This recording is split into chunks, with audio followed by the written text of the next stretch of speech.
Alright, today I'm going to be making some tallow. I make it once a year, sometimes a little bit longer than that. Basically what tallow is, dark meat fat. Basically your venison, you can make it out of beef, buffalo, things and that. This is just straight supermarket beef fat. You just go in, you can buy it by the pound. So a lot of times they really don't sell it in a lot of places, but occasionally if you know the butcher pretty well and you kind of ask around, you can get it if that's all you can get. If you get your deer, deer has such a small amount of fat to begin with. You really need that for your ground beef or your ground venison and stuff like that, so I really wouldn't recommend just making it out of that unless you're on the fly. But anyway, in a nutshell, simple process. I cut it up to where it's in chunks. Makes it easier to process. You don't really have to. What it'll do is in just in a little while, this will actually start rendering that fat into basically grease, which will become tallow for us. So I'm going to cut all this up and I'll let you see it frying up. If you do pork, a lot of people will use the cracklings because the stuff that comes up the top, which basically is what they would put in their cornbreads and things like that. But anyway, if you're wondering, this here is about 5.5–6 pounds is what I started out with. It's going to cook down, just fill up a little small thing, but you'll see how much it is. Alright, there it is in a nutshell. It's just like frying hamburgers in a sense. The fat starts melting just like it does on a hamburger.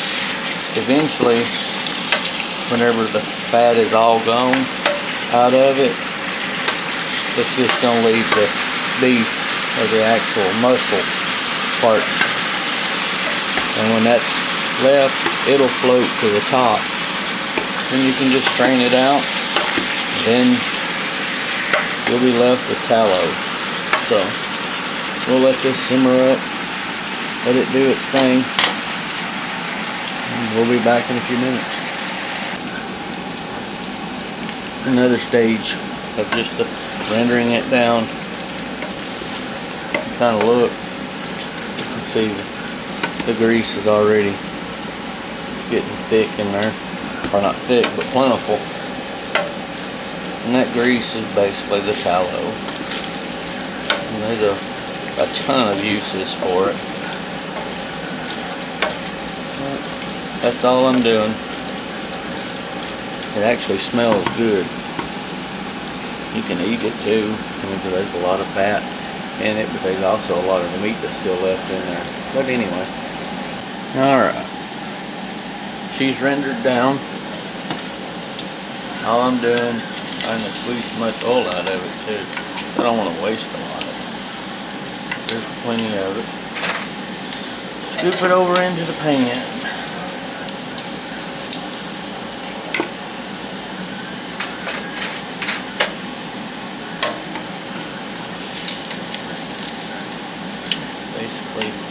In a nutshell, getting all these big pieces that have been rendered down out.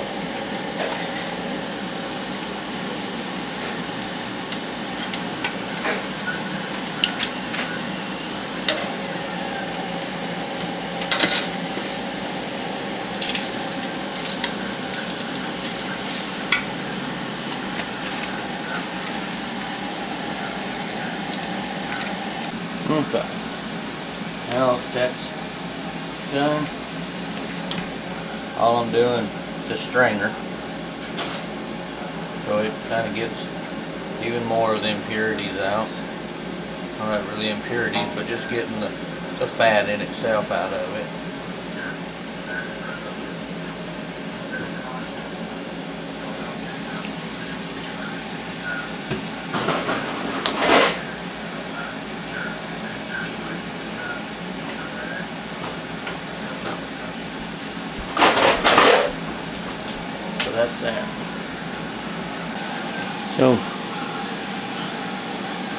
That's just regular fat. It didn't render all of it out. Still some more left in it. That's chunks of beef. So yeah, it's still edible. But I'm going to feed it to the dog because he likes it. Alright. Here it is cooling off. Here's some that I've already done 2 years ago, I guess. Some of the uses. I use it to bend my bows. I've also used it to keep some of the metal and stuff on my axes. It's used in making soap.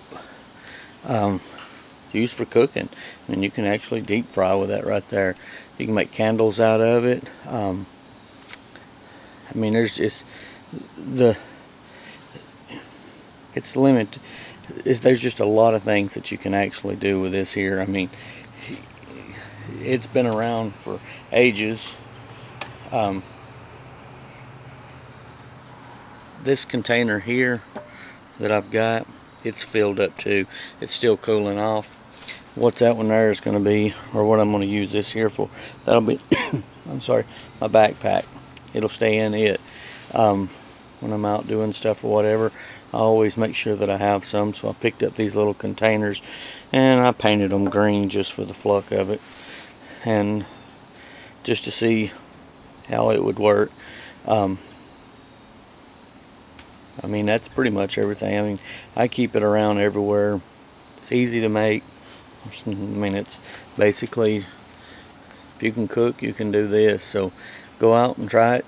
Be careful with it around kids or anything. If you do it outside in an open flame, it is an oil. It can be done easily. I mean, I just decided to do it in the house today. Just make sure your flames don't get up into that part. I mean, because it can ignite. But that's pretty much it. So hope you enjoy it. I'll show you some more uses as I make some of the things, and you'll kind of notice the container. I pick up these containers. I go into these thrift stores, these 10-cent stores where you buy stuff, consignment, whatever they call it. I don't know what you call it. Just basically old used junk. I pick these things up anywhere from, as you can see, 10 cents up to $1 for different kinds of them. I always keep them around. I don't throw them away, and if I run across some of them, I purchase them, because I just don't see the point of chunking them in the garbage. So, but there you go. Hope you enjoy it, and I'll get it posted here in a few minutes and wait for some comments on it.